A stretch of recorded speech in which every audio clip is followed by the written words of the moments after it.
Alléluia, que toute la gloire soit rendue à l'Éternel des armées, l'alpha et l'oméga, le commencement et la fin. À lui seul soit toute la gloire encore en cet instant. Alléluia. Donc vraiment, chers frères et sœurs, c'est par la grâce de Dieu que je me tiens là devant vous pour pouvoir encore parler, vraiment nous exhorter, nous édifier à travers la parole de Dieu concernant ce phénomène des dîmes et des offrandes à travers les églises que certains hommes de Dieu demandent aux fidèles. Amen. Les montants, les enveloppes qui sont distribuées à travers les assemblées pour pouvoir aboutir à je ne sais quoi, mais en tout cas c'est de ce sujet que nous allons parler ce soir. Amen. Que Dieu soit béni. Dans la journée on est occupé, ben écoute, quand Dieu nous donne l'occasion, alors nous nous présentons et nous venons pour pouvoir nous édifier. Amen. La Bible dit de nous édifier, de nous exhorter réciproquement. Alléluia. Alors, en parlant déjà de ce sujet, j'aimerais bien dire que je ne viens pas ici pour juger les hommes de Dieu. Je ne viens pas ici pour leur lancer une pierre. Alléluia. Encore moins des pierres. Je ne viens pas ici pour les juger. Parce que chaque homme de Dieu a une alliance vraiment avec le Seigneur. Il sait ce que Dieu lui demande de faire. Mais comme nous sommes des hommes, nous avons tous des failles. Nous faisons tous des erreurs. Alléluia. Nous faisons des erreurs. Et comme la Bible nous appelle à nous édifier, à nous exhorter, donc on le fait. En tout cas, moi, pour ma part, je le fais. Mais je ne viens pas pour condamner, pour juger, pour rabaisser les hommes de Dieu qui le font. Alléluia. On peut condamner l'acte, on peut condamner le comportement d'une personne sans toutefois elle-même la condamner. Amen. Donc, voilà ce sujet que j'ai à cœur aujourd'hui, que j'aimerais partager un peu avec vous, parce que tout ce que nous voyons sur les réseaux sociaux, c'est vrai que des fois, nous avons une partie des choses qui sont dites. Des fois, et ce qui est dit, la partie que nous voyons, eh bien, c'est ce que nous jugeons, puisque nous n'avons pas tout vu. Et encore, la personne qui a été à la base de cette vidéo, c'est-à-dire qui a tourné cette vidéo, c'est-à-dire la personne même qui a fait cette vidéo, elle-même, elle sait que tout ce qu'elle a dit, tout ce qu'elle a donné comme tout ce qu'elle a donné auparavant n'est pas dit. Mais on voit que la partie où elle a montré vraiment ces enveloppes-là, où elle a dit cette parole-là qui a pris tous les réseaux sociaux. Et malheureusement, les gens n'interviennent pas très tôt pour pouvoir apaiser les gens, pour pouvoir dire ce qu'il faut dire, apporter des éclaircissements. Et ça devient comme une bombe sur les réseaux sociaux et ça choque l'Église de Jésus-Christ. Amen. Donc, vraiment, moi, j'aimerais apporter ma petite pierre à ce phénomène, à cette situation, pour pouvoir éclairer mon frère, ma soeur à ce propos. Parce que ce qui est dommage, c'est qu'aujourd'hui, la majorité d'entre nous ne lisent pas la Bible. Et c'est très, très, très, très dangereux. On est dans le temps. Jésus a dit dans sa parole, est-ce que quand je vais revenir, je vais trouver une foi? Est-ce que je trouverai encore la foi? Le désir de Dieu, de Jésus, est qu'il trouve la foi. Voilà pourquoi il nous l'a dit. Est-ce que quand je vais revenir, je vais encore trouver la foi? Et c'est le désir de Jésus de trouver encore la foi à son retour. Voilà pourquoi il nous le dit, chers frères et sœurs. Voilà pourquoi il nous pose cette question. Voilà pourquoi le Seigneur Jésus nous pose cette question. Donc, la Bible, elle est importante. C'est notre miroir, c'est notre partenaire, c'est notre créateur. Je peux dire, c'est elle qui nous a créés. Dans cette Bible, on ne peut pas ne pas la méditer. Et bien, quand on ne la médite pas, on va dans tous les sens, on croit à tout, on fait tout. Parce que parmi les hommes de Dieu, il y en a de faux, il y en a de fausses. Alléluia. Il y en a de plusieurs couleurs. Donc, quand tu médites la parole de Dieu, tu ne peux pas te laisser berner par qui que ce soit, par quoi que ce soit. Parce que tu es une personne avertie. La Bible dit, faute de connaissance, mon peuple périt. Par manque de connaissance, mon peuple périt. Dieu ne veut pas qu'on périsse. Voilà pourquoi il nous a donné toute sa parole. De l'Ancien Testament jusqu'au Nouveau Testament, Dieu nous a donné cette parole pour ne pas qu'on soit des ignorants. Dieu a en horreur l'ignorance. Dieu n'aime pas l'ignorance, chers frères et sœurs. Et tu le sais très bien. Nous le savons, Dieu n'aime pas l'ignorance. Donc, il nous faut vraiment méditer cette parole pour ne pas tomber dans les pièges du malin. L'ennemi sait que les temps que nous courons, les temps que nous vivons maintenant, Jésus est à la porte. Alors, comment faire pour éloigner les enfants de Dieu? Comment faire pour éloigner l'église de Jésus-Christ? Satan utilise tous les moyens. Il met tous ses moyens vraiment en choses comme ça, en œuvre, pour pouvoir amener les chrétiens à s'éloigner de la parole de Dieu. Et il y a beaucoup de choses qui arrivent. Hein. Il n'y a pas que cette histoire de la dîme et les offrandes. Il y a beaucoup de choses qui arrivent.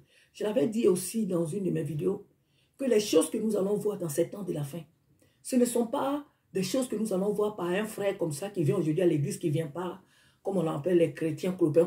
Non, non, non. C'est des personnes auxquelles nous faisons confiance. Des personnes que nous considérons comme vraiment des pères, comme des aînés, mais vraiment comme des hommes de foi, des femmes de foi. Ce n'est pas ces personnes-là que l'ennemi va passer. Il va les amener. Pas que ces personnes-là vont tomber, ils vont quitter Dieu, mais ils vont commettre des erreurs. Et ces erreurs-là, c'est sur ça que l'ennemi va s'appuyer pour pouvoir distraire, pour pouvoir déstabiliser ceux qui ne sont pas affermis. Parce que tu vas te dire que, mais attends, moi je crois en cet homme, je sais que c'est un vrai homme de Dieu, je crois en cette femme, je sais que c'est une vraie servante de Dieu. Comment cette personne-là peut faire ça? Comment cette personne peut faire ça? Eh bien donc si elle fait, moi aussi je peux le faire. Si cette personne fait ça, parce qu'il y a des personnes qui viennent dans les églises, elles n'ont aucune relation avec Dieu. Elles vivent en fonction de ce que leurs yeux voient. Si le pasteur tombe, elles aussi elles tombent. Si le pasteur se porte bien, elles aussi elles se portent bien. Or, ça ne devait pas être le cas. Même si nous sommes le corps de Christ, que nous sommes membres les uns des autres, nous devons comprendre que notre vie doit dépendre du Saint-Esprit de Christ et non pas des hommes de Dieu. Voilà pourquoi Jésus disait dans sa parole que malheur à l'homme qui se confie en l'homme, qui prend la chair pour son appui. Les hommes de Dieu, ce sont des hommes. Ils ont des faiblesses, ils ont des manquements. On n'a pas à s'appuyer sur eux, on n'a pas à les prendre pour des modèles. Alléluia. On n'a pas à se conformer à leur manière de faire. La parole de Dieu qu'il nous donne, nous devons l'apprendre, c'est vrai. Mais nous devons avoir nous-mêmes une intimité avec Dieu. Nous devons nous-mêmes méditer cette parole pour que là où ils tombent, là où ils peuvent, par erreur, par imprudence, ils peuvent dévier pour que nous puissions comprendre que, ah non, là, ce que le pasteur est en train de dire, là, ça, c'est pas vrai. Le pasteur dit que le père de Jésus, c'était chose qu'on appelle, c'était Salomon. Ou bien il a dit que le père de Jésus, le père adoptif de Jésus, c'était Matthieu. Non, c'était pas Matthieu. Moi, je sais que c'était Joseph. Non, la mère de Jésus sur la terre ici, la mère de Jésus, c'était pas Isabelle, c'était Marie. Mais quand on ne lit pas la Bible, quand on ne la médite pas, tout ce qu'on dit, on dit oui et amen. Et là, c'est très dangereux. C'est très, très dangereux. Donc, j'aimerais vraiment ouvrir cette parenthèse pour dire vraiment que il faut nous familiariser. Il nous faut nous familiariser avec la parole de Dieu pour ne pas tomber dans les ruses du malin. Et je vais encore répéter que je ne viens pas ici pour culpabiliser les hommes de Dieu. Alors là, que Dieu m'en garde. Je ne viens pas ici pour lancer des pieds à qui que ce soit. Mais les choses qui ont été vues, les choses qui se font, que nous voyons, elles sont vraiment scandaleuses. Elles ne sont pas bonnes à voir. Et il n'y a pas, dans l'église, il n'y a pas que, comme la parole de Dieu le dit, il n'y a pas que des vases d'honneur, il y a aussi des vases d'argile. Ce qui veut dire que dans la maison de Dieu, il y a des gens qui méditent la parole de Dieu, qui sont forts, qui sont vraiment puissamment assises dans la parole de Dieu. Et il y en a qui sont là et qui viennent comme ça parce qu'il faut venir. Donc quand il y a un petit problème qui est là, ces personnes-là se vendent là les balais. Et donc il faut faire attention à ce que nous faisons pour ne pas nous rendre coupables, pour ne pas porter le sang du peuple de Dieu sur nous-mêmes. Parce que Jésus a trop souffert. Et à cause de ces choses-là, aujourd'hui, vraiment beaucoup de personnes ne veulent même plus venir à l'église. Beaucoup de personnes ne veulent même plus donner leur dîme à l'église ni leur offrande. Beaucoup de personnes se détournent aujourd'hui, pensent que la parole de Dieu, elle n'est pas vraie. C'est un grand, grand, grand danger. Même si dans les églises, les choses sont enseignées, il faut comprendre que ce qu'on poste sur les réseaux sociaux, des fois, fait beaucoup de dégâts. Et il faut faire attention. Alors, nous allons parcourir un peu la parole de Dieu pour parler de ce sujet. D'abord, les dîmes et les offrandes. Selon l'enseignement que moi j'ai reçu depuis ma conversion, de mes pères jusqu'à ce jour, selon que la parole de Dieu m'a été enseignée et ce que j'ai aussi médité par la parole, par la grâce de Dieu, j'aimerais dire ici que d'abord, que les versets, je ne pourrais pas tous les lire et les décortiquer jusqu'à la fin parce que la vidéo, sinon, elle sera beaucoup longue. Donc, je vais résumer un peu les versets que j'ai notés là. Nous voyons d'abord, pour ce qui concerne la dîme, je disais que la dîme, elle est obligatoire. La dîme dans la maison de Dieu, elle est obligatoire pour tout enfant de Dieu. Dans l'église locale, la dîme, elle est obligatoire. Et parce que Dieu nous donne du travail, Dieu nous, comme on appelle ça, humainement parlant, des bénédictions, Dieu nous bénit. Alors tout ce qu'il lui demande, c'est tout simplement la 10e partie qui doit revenir au Seigneur. Et les gens disent que la Bible, la dîme n'est pas obligatoire, mais elle est obligatoire. D'abord, quand nous lisons ici dans Malachie, chapitre 3, à partir du verset 8, que tous nous connaissons très bien, la parole de Dieu dit, un homme trompe-t-il Dieu? Car vous me trompez et vous dites, en quoi avons-nous trompé? Dans les dîmes et les offrandes. Vous êtes frappés par la malédiction et vous me trompez, la nation tout entière. Ça, ce verset-là, ce chapitre, Malachie chapitre 3, jusqu'au verset 12, à partir du verset 1, verset 12, tu peux le lire toi-même. Donc ici, pourquoi Dieu parle de cela? Parce que Dieu oblige en un mot son peuple à lui donner ce qui lui revient, ce qui est à lui. Regardons dans le monde où nous payons des impôts. La Bible copie, le monde copie ce qui est dans la Bible, même si les gens ne sont pas des chrétiens ou qui ne pratiquent pas la parole de Dieu. Mais le monde, à part le fait que les gens nagent dans le péché, pratiquent le péché, ont des alliances avec le monde des ténèbres, mais il faut comprendre que ce monde, Dieu l'a bâti sur sa parole. Et c'est dans cette parole que les gens prennent tout ce qui est bien à ce monde. Tout ce qui est juste, tout ce qui est bien que ce monde fait, ils le tirent de cette parole. Nous payons des impôts. Les impôts, ce sont les dîmes. Et qu'est-ce qu'on fait avec les impôts? Qu'est-ce que l'État fait avec les impôts? Tu ne peux pas dire que non, je ne paye pas les impôts. L'État est en train de m'arnaquer. Pourquoi l'État m'arnaque? Pourquoi, comme on le dit souvent, les hommes de Dieu nous arnaquent, les hommes de Dieu nous volent, les hommes de Dieu c'est cela. Mais cependant, tu payes tes impôts. Eh bien, c'est la même chose. Nous payons nos impôts. Mais que fait l'État avec les impôts que nous payons? L'État fait des routes. L'État construit des écoles. L'État construit des hôpitaux. L'État fait beaucoup de choses dont nous profitons, nous tous. Les routes sur lesquelles nous roulons, nous marchons. Mais voilà ce que l'État fait. C'est vrai, il y a des vols, il y a des corruptions, ce n'est pas de ça que je parle.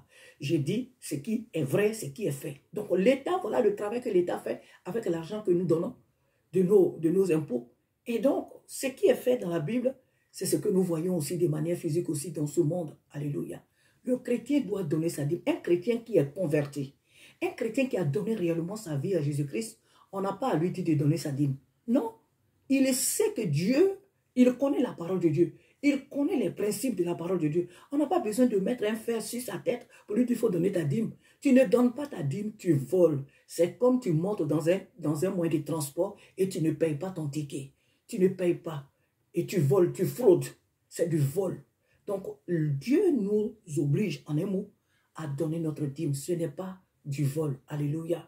Ce n'est pas du vol. Et ces dîmes-là, les hommes de Dieu les prennent et eux-mêmes, ils vivent de cela parce que cela est biblique. Je crois que ce verset, je ne l'ai pas noté, mais l'apôtre Paul le dit, la Bible le dit.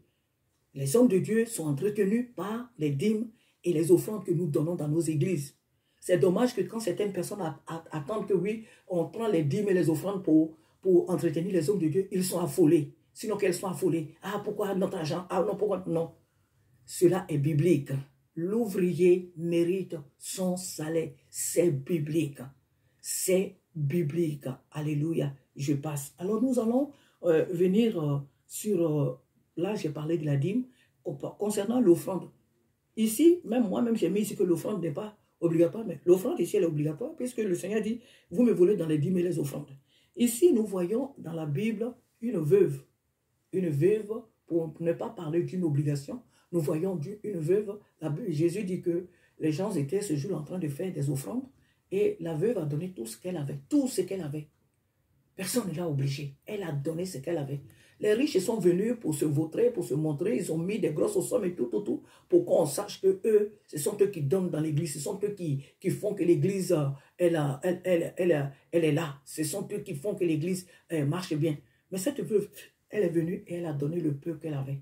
Tout ce qui lui restait, c'est ce qu'elle a donné. Et Jésus dit qu'elle, elle a donné vraiment ce qu'elle avait. Elle a donné plus que tout le reste. Donc, il faut comprendre ici que j'ai dit déjà au départ que je ne viens pas pour condamner les hommes de Dieu. Non, je ne viens pas les juger. Mais l'acte qui est posé révolte. L'acte qui est posé n'est pas bien. Aux yeux du monde, cela n'est pas bien. Donc ici, une veuve, elle donne ce qu'elle avait. Jésus ne lui a pas dit, pourquoi est-ce que tu as envoyé que ça? C'est ce qu'elle avait, qu'elle a apporté dans la maison de Dieu. Et le fait même que le Seigneur Jésus reconnaisse qu'elle a donné plus que les autres, c'était déjà là une grosse bénédiction qu'elle avait reçue de la part du Seigneur. C'était une bénédiction qu'elle a reçue. Même ceux, les riches qui ont envoyé, personne ne leur a demandé. Hein. On ne leur a pas distribué des enveloppes pour dire que envoyer. Ce sont eux, même si c'était pour se faire voir, mais ils ont donné selon leur propre volonté. Personne ne leur a mis sur la tempe un revolver pour dire, si vous ne donnez pas, vous êtes riche, il faut que vous envoyez obligatoirement. Non, ils ont donné parce que ils ont voulu donner. Jésus ne leur a pas demandé des comptes. Le Seigneur voyait leur cœur, il voulait être vu, mais néanmoins, ils ont donné par leur propre volonté. Amen. Donc, dans la maison de Dieu, on n'oblige pas les gens. On ne fixe pas de montant aux gens. On ne dit pas non, donner pour être béni. La bénédiction de Dieu, elle ne s'achète pas. Et toute la Bible, elle est complète. Alléluia. Nous allons aussi voir l'histoire, cette histoire de la veuve, nous la retrouvons dans le livre de Marc, d'abord de Luc 21, et ensuite de Marc chapitre 12, verset 41 à 44. Nous voyons l'histoire de la veuve et son offrande. Alléluia. La bénédiction de Dieu ne s'achète pas. Alléluia. Nous voyons l'histoire aussi dans les actes des apôtres, acte chapitre 8, à partir du verset 8 à 25. Nous voyons l'histoire de Simon le magicien. Simon le magicien. Lorsqu'il a vu les hommes de Dieu, les apôtres, sous la puissance du Saint-Esprit en train d'opérer, le Seigneur en train d'opérer des miracles à travers ses serviteurs, cet homme a pensé qu'il pouvait acheter la puissance de Dieu, il pouvait amadouer les hommes de Dieu et recevoir ce qu'eux ils avaient. Mais qu'est-ce que les hommes de Dieu lui ont dit? Que ton argent périsse avec toi. Parce que la bénédiction de Dieu en un mot ne s'achète pas, on ne l'achète pas. Dieu est riche, Dieu n'a pas la richesse, il est riche. Il n'a pas besoin de notre argent. La bénédiction de Dieu ne s'achète pas. Alléluia. Donc, nous voyons l'histoire des apôtres avec cet homme Simon, le magicien, la manière dont il a réagi et comment les hommes de Dieu ont réagi face à sa demande. Ils ne sont pas corrompus. Ils n'ont pas dit, ah d'accord, donne-nous et puis écoute, envoie ton argent et puis on va prier pour toi, tu vas être béni. Non. Ils savaient que la bénédiction, que la grâce que Dieu leur a faite, eux-mêmes, ils ne la méritent pas. C'est une mission qui leur a été confiée et ça ne se vend pas.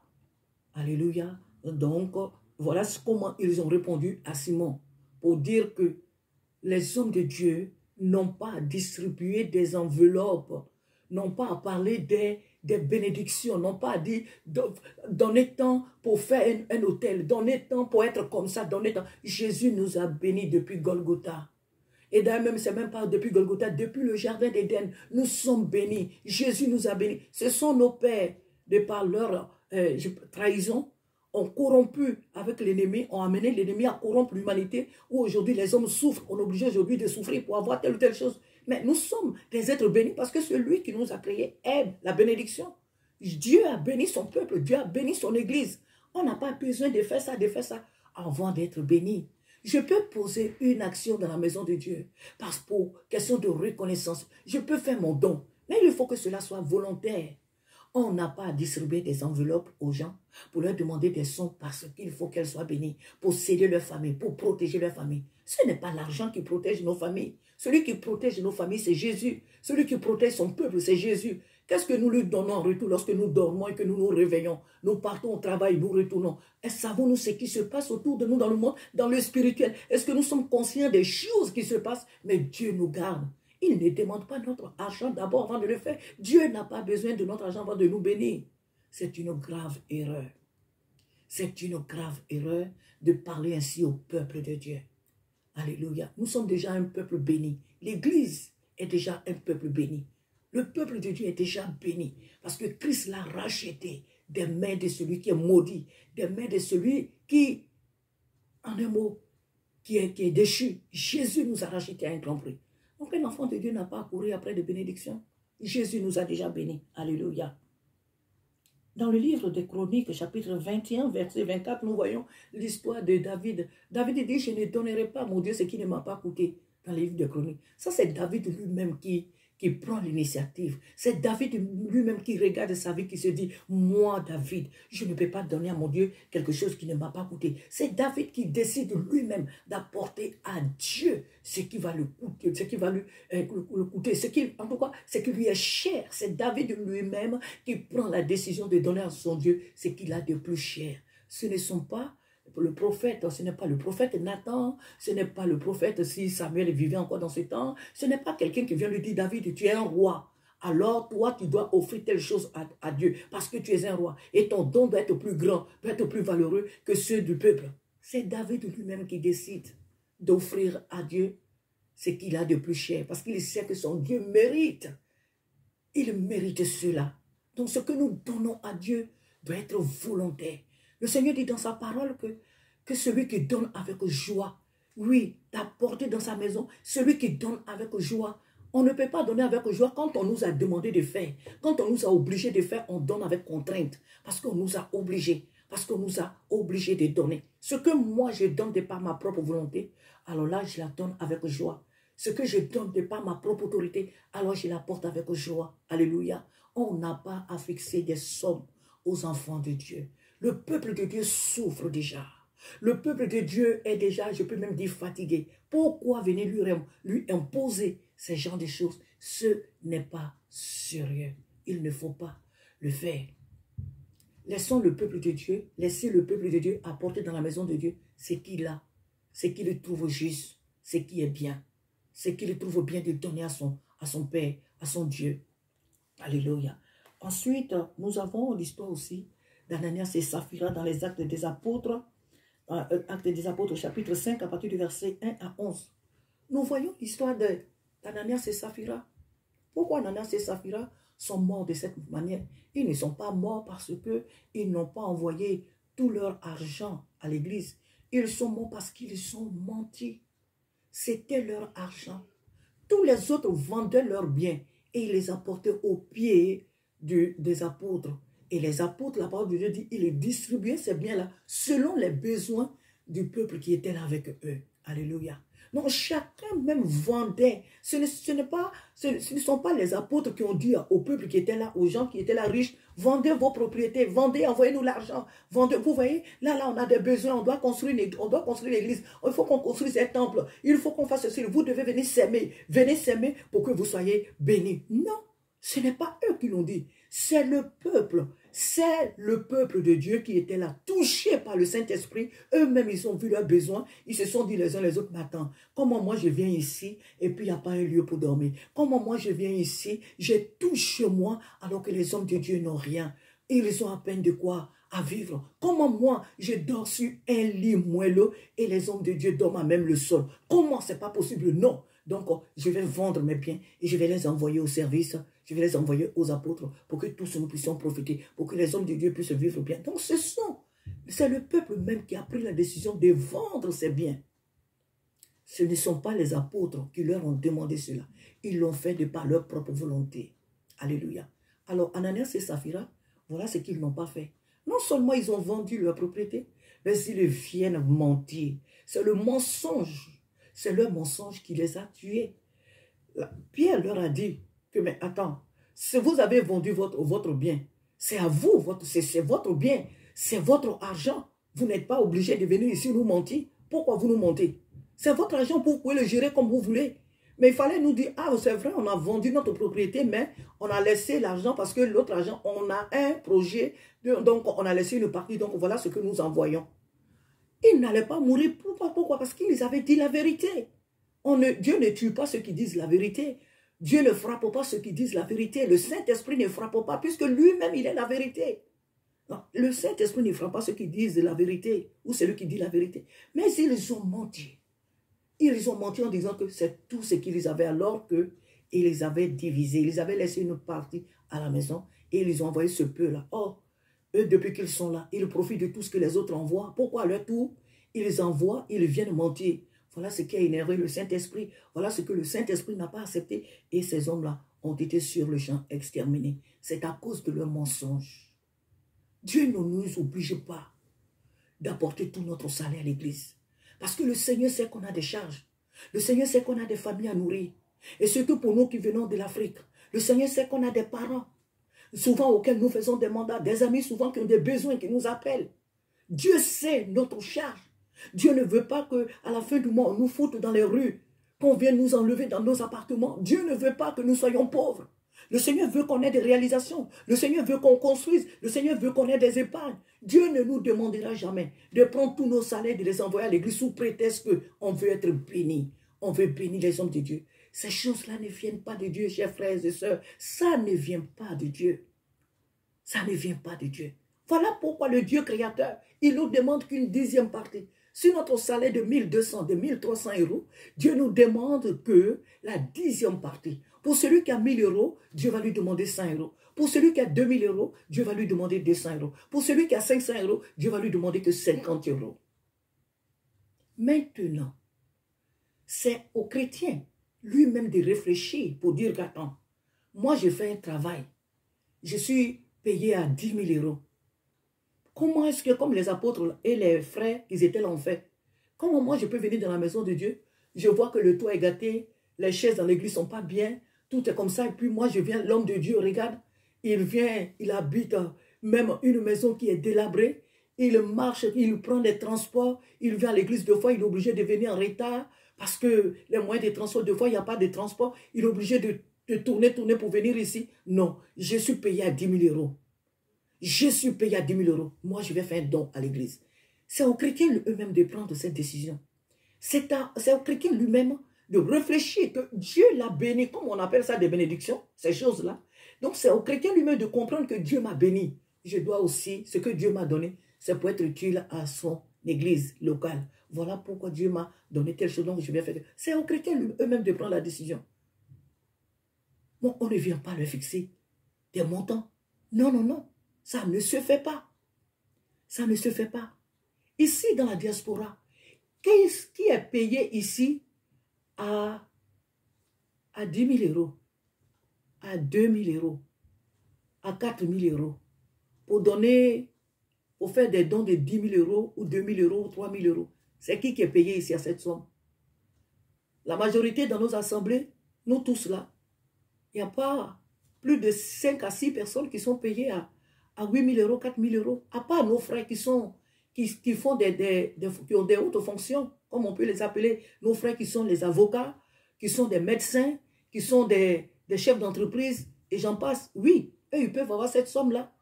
Mais la majorité d'entre nous, on n'a que le SMIC, qui est dans les 1200, 1300. Certaines personnes sont obligées de, pour joindre, comme on le dit, les 2 bouts, sont obligées de faire 2 fois 4 à 5 boulots pour s'en sortir, pour pouvoir réaliser au pays. Mais les gens se tuent ici. Les gens travaillent. Et beaucoup de personnes ici aussi meurent bêtement. Pourquoi? Parce qu'elles travaillent tellement, elles ne se reposent pas. Dès qu'elle revient le matin, à peine elle arrive à la maison, elle retourne encore pour un autre boulot. Et il y a des gens qui meurent bêtement, comme ça souvent on dit, ce sont des sorciers, ce sont les parents au village, alors que c'est la fatigue que le corps a accumulée qui tue ces personnes-là. La maison de Dieu, c'est un lieu de repos, c'est un lieu de compassion, c'est un lieu de délivrance. C'est un lieu où quand toi-même tu es à la maison et que dans la semaine, tu n'as pas vu ton frère, ta soeur, tu es pressé. Tu es pressé que les jours de la semaine, les jours des prières arrivent parce que tu veux retrouver ton frère et ta soeur. On est pressé les dimanches de nous retrouver, les jours de la semaine de nous retrouver, parce que c'est là-bas que nous sommes. Nous trouvons notre force.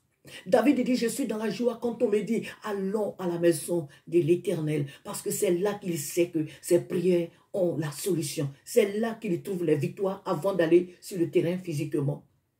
Donc la maison de Dieu, c'est un lieu de repos. Ce n'est pas un lieu où on vient pour charger encore le peuple de Dieu. Ce n'est pas un lieu où on vient pour spolier le peuple. Ce n'est pas un lieu où on vient pour désorienter le peuple. Ce n'est pas un lieu où on vient pour séparer le peuple de Dieu.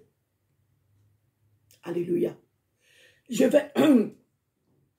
vais dire ceci pour finir. Dans une église, quand il y a un projet, par exemple, un projet d'achat de terrain, de construction, je ne sais quel projet, évidemment, l'homme de Dieu peut demander à ce que toute l'Église participe. Mais il ne fixe pas un montant. Et même quand il fixe un montant, il connaît son peuple. Il sait, il connaît son Église. Alors, il fixe un petit montant qui peut permettre à tout le monde de participer. Il ne fixe pas un montant. Il ne fixe pas un montant pour dire, oui, un montant exorbitant, si je peux le dire. Parce que quand tu dis au peuple de donner 2 000 euros, 3 000 euros, 10 000 euros, il leur reste combien? La plupart des personnes ici, quand elles économisent, c'est pour aller réaliser au pays. Donc quand tu dis à quelqu'un de te donner 10 000 euros, c'est qu'elle a mis de côté là. C'est ce qu'elle va te donner.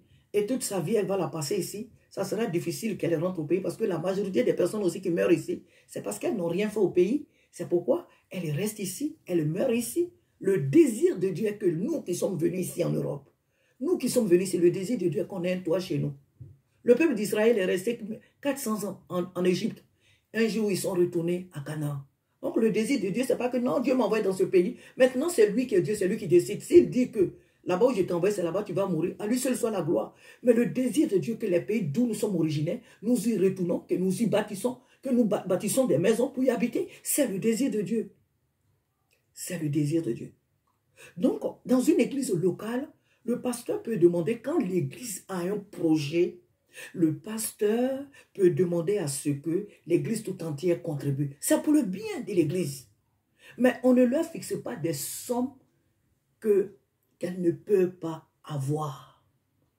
On ne leur fixe pas des sommes exorbitantes. Non, on ne le fait pas. On ne le fait pas. Maintenant, s'il y a des frères dans l'église qui travaillent, qui ont des salaires et qui ont des très bons salaires, si on peut le dire comme ça, et que le pasteur veut réunir ces personnes-là pour qu'elles puissent donner un peu plus, ça c'est le pasteur qui le décide avec les membres de l'église-là, c'est lui qui le décide. Dans un huis clos, il décide de cela. On ne met pas ça sur les réseaux sociaux. On ne met pas ça sur les réseaux sociaux. On ne met pas ça sur les réseaux sociaux. Quand vous venez dans les églises et que vous parlez de l'argent comme ça, arrêtez les caméras. La Bible dit quoi? Il y aura du scandale. Mais malheur à celui par qui le scandale arrive. Malheur à celui... C'est pas la peine de venir expliquer plus tard pour dire non, c'est pas ce que j'ai voulu dire. Non, non, non, non. Non, non, non. Quand vous avez de telles choses, éteignez les caméras. Éteignez les caméras. Appelez les personnes que vous voulez appeler et parlez de ceux dont vous devez parler. Mais ne mettez pas ces genres de choses aux yeux du monde. Parce que vous déstabilisez le peuple de Dieu. Vous le fatiguez, chers aînés, chers bien-aimés. Vous fatiguez le peuple de Dieu avec ces genres de choses. Les enveloppes que vous avez dans vos mains, que vous distribuez au peuple de Dieu. Dans les assemblées là où vous distribuez ces enveloppes-là, ces personnes ont quel boulot? Vous ne voyez pas comment les Africains souffrent dans ces nations? Vous ne voyez pas comment les gens souffrent? Vous voyez là où les gens vivent? Comment vous pouvez faire ça? Comment vous pouvez faire ça? Est-ce que vous dormez vraiment en paix? Ne vous justifiez pas pour dire non, oui, le Seigneur dit s'aimer, la loi de la sémence et la loi de la récolte. Et ne faites pas ça. Ne le faites pas. Laissez le peuple donner. Laissez les enfants de Dieu apporter eux-mêmes. Si moi je gagne 1000 euros et que je vais apporter moi-même tous mes 1000 euros là, je vais les apporter dans la maison de Dieu, ça c'est moi qui l'ai fait, ça c'est moi qui l'ai décidé. Personne ne m'a obligé. Dieu ne m'a même pas obligé. Dieu ne m'a pas obligé, mais c'est moi qui donne. Et Dieu va me bénir parce qu'il a envie de me bénir. Pas parce que j'ai donné les 1000 euros. Pas parce que j'ai donné les 2000 ou les 100 000 euros. Non, Dieu me bénit. Et je sais que je suis déjà béni. Donc ça, c'est de ma propre volonté. N'obligez pas le peuple de Dieu à faire des choses qui ne sont pas de Dieu. Ne fatiguez pas le peuple de Dieu, chers aînés. Ne fatiguez pas le peuple de Dieu, chers aînés. Ne les fatiguez pas. S'il vous plaît, ne les fatiguez pas. Maintenant, j'aimerais parler ici d'un frère. Un frère qui souvent qui intervient quand il voit qu'il y a des personnes sur les réseaux sociaux qui parlent de ces choses-là qui interviennent. C'est un frère, le frère prophète, je crois que c'est le frère Ouandi, comment il s'appelle, c'est un frère prophète camerounais. Je te salue, je sais que cette vidéo, peut-être que tu vas la voir, tu ne la verras pas, mais mon désir est que tu la vois. Vous savez, vous êtes des hommes de Dieu. Tous, nous sommes appelés tous à être des hommes de Dieu. Nous sommes tous des hommes de Dieu. Même celui qui balaie est homme de Dieu. Mais lorsqu'il y a des choses qui sont faites dans la maison de Dieu qui ne sont pas bien et que tu veux intervenir, il faut dire la vérité. Il faut dire la vérité. Tu n'es pas obligé de couvrir. Tu n'es pas obligé de couvrir ce qui n'est pas bien. Parce que Dieu va te demander aussi des comptes. Dieu va te demander des comptes. Le frère Raoul, le pasteur Raoul a fait ces choses. Tu l'as justifié. Tu as justifié son comportement. La sœur Joël vient de faire les mêmes choses. Tu es en train de la justifier. Ça ne se fait pas. Ça ne se fait pas. Nous sommes tous des frères et sœurs en Christ. C'est vrai. Et que la Bible dit que nous devons nous couvrir les uns les autres. C'est vrai. Mais cette même Bible nous dit de dénoncer les choses, d'exposer les choses, le péché, d'exposer les actions négatives. En tout cas, d'exposer l'œuvre de l'ennemi. Maintenant, mon frère, tu n'es pas obligé de parler. Il y a beaucoup d'hommes de Dieu qui voient ces choses-là, mais qui n'en parlent pas devant les réseaux sociaux, devant les caméras, qui n'en parlent pas. Ils peuvent peut-être parler comme ça sur la chaîne dans leurs églises, mais ils n'en parlent pas parce que ils ne veulent pas, bon, on va dire comme ça, exposer leurs frères, donc leurs confrères, donc ils ne le font pas. Tu n'es pas obligé de parler. Mais quand tu viens devant ta caméra pour parler, bien-aimé, dis la vérité. Il faut dire la vérité. Tu n'es pas obligé de parler de ça. Parce que tu sais très bien que distribuer ces gens d'enveloppes dans la maison de Dieu, donner des montants, fixer des montants et dire qu'il faut donner pour être béni, ces choses-là, tu sais bien, frère, que ça ne vient pas de Dieu. Tu sais très bien que ça ne vient pas de Dieu. Pourquoi est-ce que tu les justifies? Pourquoi est-ce que tu cherches à tout prix à maquiller ce qu'ils font? Tu es un serviteur de Dieu dans ton église. Ce n'est pas parce que tu parles ou que tu n'en parles pas que dans ton église, les membres de ton église ne vont pas donner leur dîme, ne vont pas te donner, ne vont pas donner leur dîme ni leur offrande. Tu n'es pas obligé de parler de ce sujet-là. Tu n'es pas obligé. Tu n'es pas obligé de parler de tout ce qui circule sur les réseaux sociaux. On accuse tel homme de Dieu, on accuse tel homme de Dieu. Tu n'es pas obligé d'en parler devant la caméra. Personne ne te demande de parler de ça. Mais quand tu prends la décision d'en parler, il faut dire la vérité. Il faut dire la vérité, ça va leur faire aussi du bien. Alléluia. Ça va aussi leur faire du bien. N'encourage pas tes confrères à faire ce qu'ils sont en train de montrer aux yeux du monde. Il n'est écrit dans la parole de Dieu nulle part que la bénédiction de Dieu s'achète. Il n'est écrit dans la parole de Dieu nulle part que les hommes de Dieu doivent distribuer des enveloppes et fixer des montants, ces montants, je ne sais pas, exorbitants là, vraiment, ces montants faramineux là, fixer ça aux enfants de Dieu. Cela n'est écrit nulle part dans la Bible.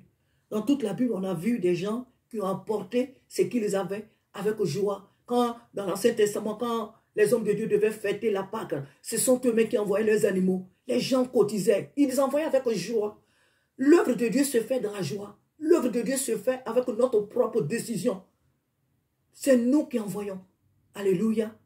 C'est nous-mêmes qui prenons la décision d'envoyer dans la maison de Dieu. Mais on n'oblige pas.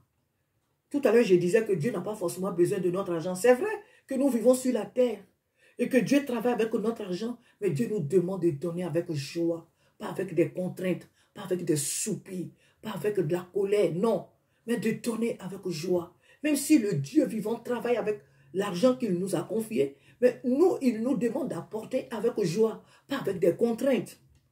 Mon frère, n'encourage pas tes confrères dans ce qu'ils font qui n'est pas bien. Ne les encourage pas. Nous voyons beaucoup de choses parmi nos frères là. Nous voyons beaucoup de choses. Mais nous, on préfère prier. On prie et quand, comme moi aujourd'hui, le Seigneur nous donne l'occasion d'en parler, on en parle. Moi, je l'ai dit et je le redis encore. Je ne viens pas ici pour leur lancer des pierres parce que moi, je vis encore sur la terre ici. Je vis encore sur la terre.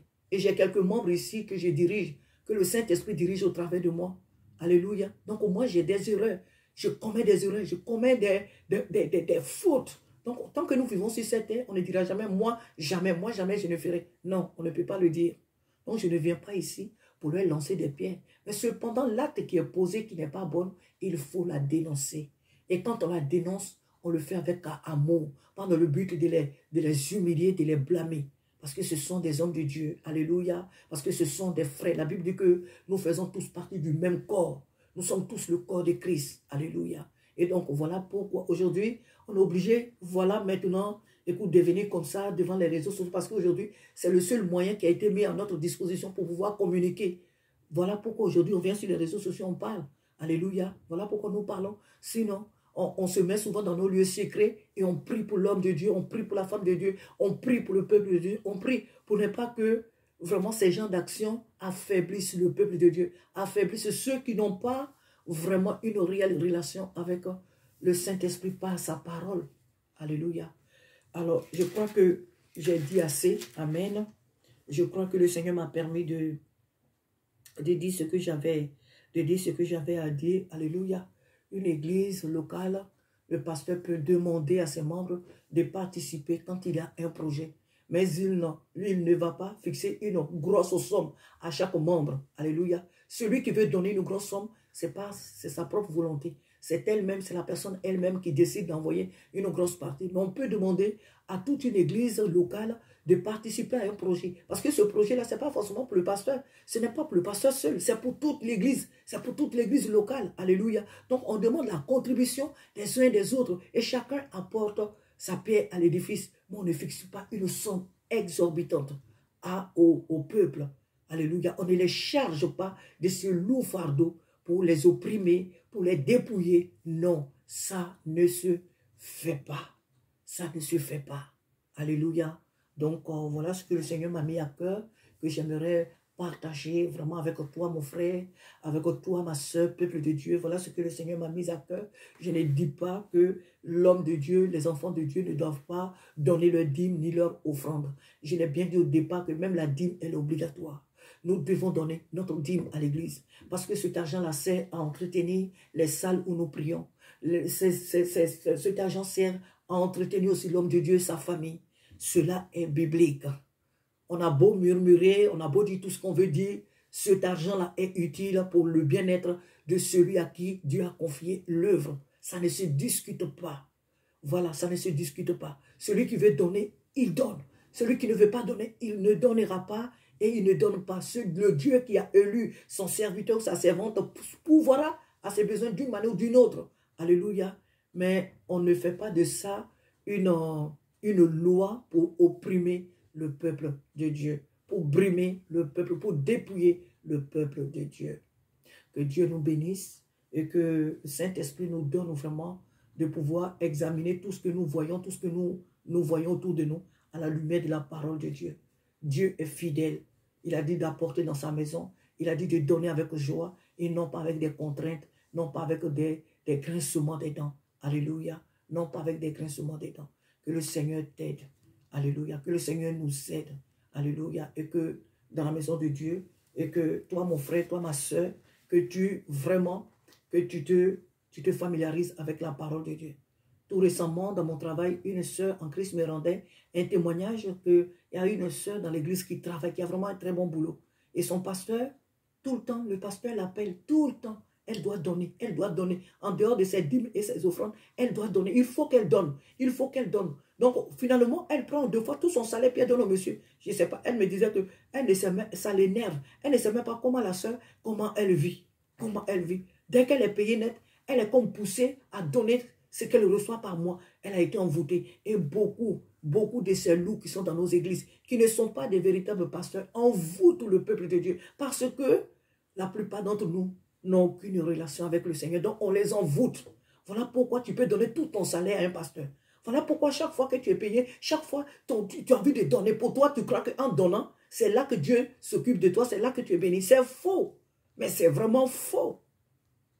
Donc, pour éviter ce banditisme-là, pour éviter ces braquages-là, il faut se familiariser avec la parole de Dieu.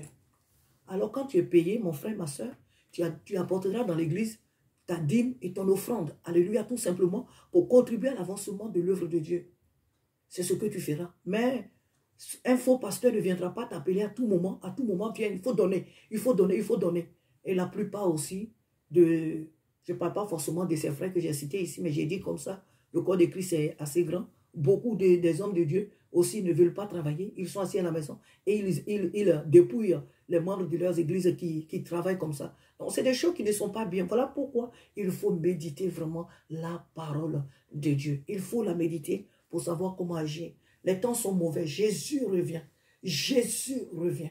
Notre Seigneur Jésus revient bientôt. Apprêtons-nous vraiment à sa rencontre. Préparons-nous à son avènement et quittons les pratiques qui n'honorent pas Dieu. Parce que quand tu n'es pas content, tu ne peux pas prier. Quand tu n'as pas, tu es spolié, tu es malmené, tu es outragé, tu es chargé de cette façon, tu ne peux pas prier.